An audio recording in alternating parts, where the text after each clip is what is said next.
রাসূল পাক সাল্লাল্লাহু আলাইহি ওয়াসাল্লাম যেই 5টি বৈশিষ্ট্যের মধ্যে যে 5 নম্বর যে নিয়ামতটা স্পেশাল উম্মতে মুহাম্মাদীকে দান করা হয়েছে, রমজানের এই শেষ রাতে আমার উম্মতদের সকলের গুনাহ ক্ষমা করে দেওয়া হয়। যেই মুখের গন্ধটা রোজা রাখার কারণে হয়েছে সেটা মানুষের কাছে যদি অসহ্যকর হয়, কিন্তু আল্লাহ বলেন সেটা আমার কাছে মেশকাম্বরের চাই তার বেশি দামি। প্রিয় দর্শক, দেশের কিংবা প্রবাসের যে যেখান থেকে দেখতে পাচ্ছেন, সবাইকে মাহে রমজানুল মোবারকের শুভেচ্ছা জানিয়ে আমি আজকে শুরু করছি। মাহে রমজানুল মোবারকের উম্মতে মুহাম্মাদের 5টি স্পেশাল বৈশিষ্ট্য আছে।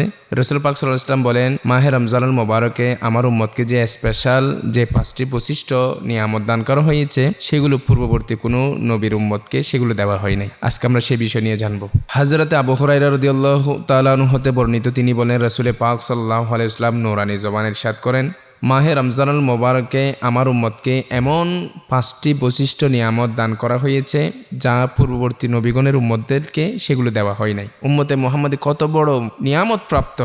সুবহানাল্লাহ, সুবহানাল্লাহি ওয়া বিহামদি। যে 5টি নিয়ামত আল্লাহ তাআলা স্পেশাল উম্মতে মুহাম্মাদীকে মাহে রমজানুল মোবারকে দান করেছেন, তন্মধ্যে 1 নম্বর হলো রোজাদারের মুখের গন্ধ। মানুষ যখন রোজা রাখে, ইমানদারগণ যখন রোজা রাখে, তখন দীর্ঘক্ষণ মুখের মধ্যে যে খালি থাকার কারণে, কোনো কিছু প্রবেশ না করার কারণে একটা গন্ধ সৃষ্টি হয়। গন্ধ সৃষ্টি হওয়ার কারণে একটা ঘ্রাণ পাওয়া হয়, দুর্গন্ধ মানুষের কষ্টকর হয়। মানুষের কাছে যদি সেই মুখের গন্ধটা যদি দুর্গন্ধ হয়, কিন্তু আল্লাহ পাক রব্বুল আলামিন বলেন সেই গন্ধটা, আমার বান্দার গন্ধটা, সেটা আমি আল্লাহর কাছে মেশকাম্বরের চাইতে বেশি সুগন্ধি। সুবহানাল্লাহ, সুবহানাল্লাহি ওয়া বিহামদি। যেই মুখের গন্ধটা রোজা রাখার কারণে হয়েছে সেটা মানুষের কাছে যদি অসহ্যকর হয়, কিন্তু আল্লাহ বলেন সেটা আমার কাছে মেশকাম্বরের চাই তার বেশি দামি আর বেশি সুগন্ধি।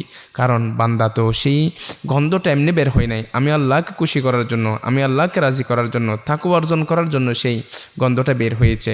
সেজন্য আমি আল্লাহর কাছে সেটাও অনেক দামি। সুবহানাল্লাহ। আল্লাহ পাক রব্বুল আলামিন আমাদেরকে নিয়ামত দিয়েছেন। দ্বিতীয় নম্বর যে নিয়ামত রাসূল পাক সাল্লাল্লাহু আলাইহি ওয়াসাল্লাম বলেন, যেটা আমার উম্মতকে দ্বিতীয় নম্বর যে নিয়ামতটা দান করা হয়েছে সেটা হলো সমস্ত ফেরেশতাগণ আমার উম্মতের জন্য মাগফিরাত করতে থাকে। সাহারি খাওয়ার পর থেকে মাগরিবের আগ পর্যন্ত, অর্থাৎ ইফতারের আগ পর্যন্ত তার জন্য সমস্ত ফেরেশতাগণ মাগফিরাত করতে থাকেন, গুনাহ ক্ষমা চাইতে থাকেন। শুধু ফেরেশতা নয়, সাগরের পানির নিচে যত মাছ, পুকুরের নিচে যত মাছ, কীট পতঙ্গ, সব কিছু ওই বান্দার জন্য মাগফিরাত চাই। রাসূল পাক সাল্লাল্লাহু আলাইহি ওয়াসাল্লাম বলেন, 3 নম্বর যে নিয়ামতটা আমার আল্লাহ দান করেছেন আমার উম্মতদেরকে, সেটা হলো মাহে রমজানুল মোবারকের প্রতিদিন জান্নাতকে সুসজ্জিত করা হয়, ওই জান্নাতকে সাজানো হয়।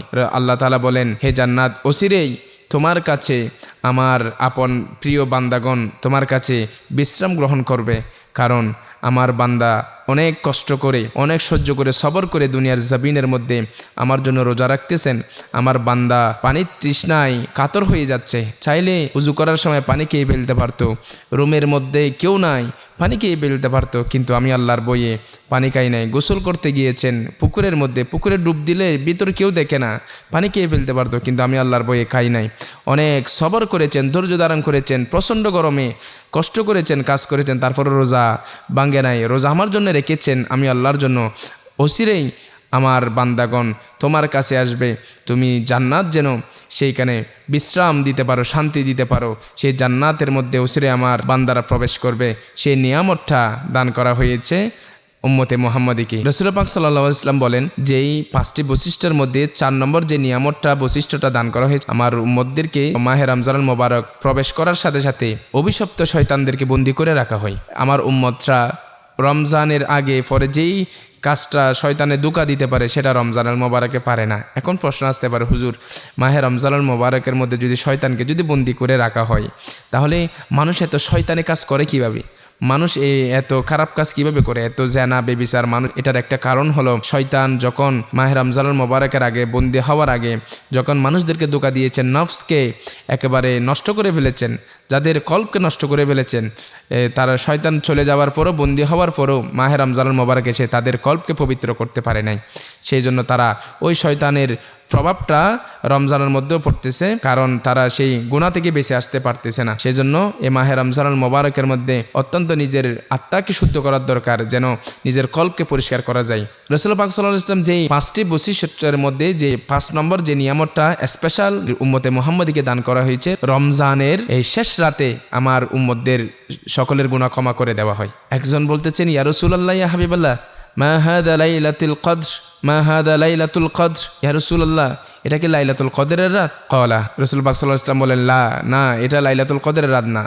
মানুষ যখন তার কাজকর্ম করে, কাজকর্ম করার পর শেষে তাকে পারিশ্রমিক দেওয়া হয়, তাকে পারিশ্রমিক হিসেবে কিছু দেওয়া হয়। আল্লাহ পাক রব্বুল আলামিন বলেন, আমার বান্দা সারাদিন রোজা রেখেছে, আমার বান্দা সারা রাত ইবাদত করেছে, কোরআন পড়েছে, এর বদলতে কি আমি আল্লাহ তাকে পারিশ্রমিক দিব না? আল্লাহ পাক রব্বুল আলামিনের বদলতে পারিশ্রমিক হিসেবে শেষ রাতে সকলের জীবনের গুনাহ মাফ করে দেন। সুবহানাল্লাহ, সুবহানাল্লাহি ওয়া বিহামদি। এই 5টি বৈশিষ্ট্য স্পেশাল আল্লাহ তাআলা উম্মতে মুহাম্মদীকে দান করেছেন। রাসূল পাক সাল্লাল্লাহু আলাইহি ওয়াসাল্লাম বলেন, আমার উম্মতরা অনেক ভাগ্যবান, আমার উম্মতদেরকে স্পেশাল নিয়ামতগুলো দান করা হয়েছে। আল্লাহ পাক রব্বুল আলামিন রাসূল পাক সাল্লাল্লাহু আলাইহি ওয়াসাল্লাম যেই মুখ নিঃসৃত বাণী, যে নিয়ামত কেন আল্লাহ তাআলা আমাদেরকে দান করেছেন, আল্লাহ পাক রব্বুল আলামিন সেগুলো যেন আমরা যেন যথাযথ আল্লাহ তাআলার কাছে যেন পাই, যেন আমরা পাওয়ার জন্য যে আমল করার প্রয়োজন সেই আমলগুলো যেন আমরা করতে পারি, আমাদেরকে সে তৌফিক দান করুন। ওয়া মা আলাইনা ইল্লাল বালাগ। আসসালামু আলাইকুম ওয়া রাহমাতুল্লাহি ওয়া বারাকাতুহু।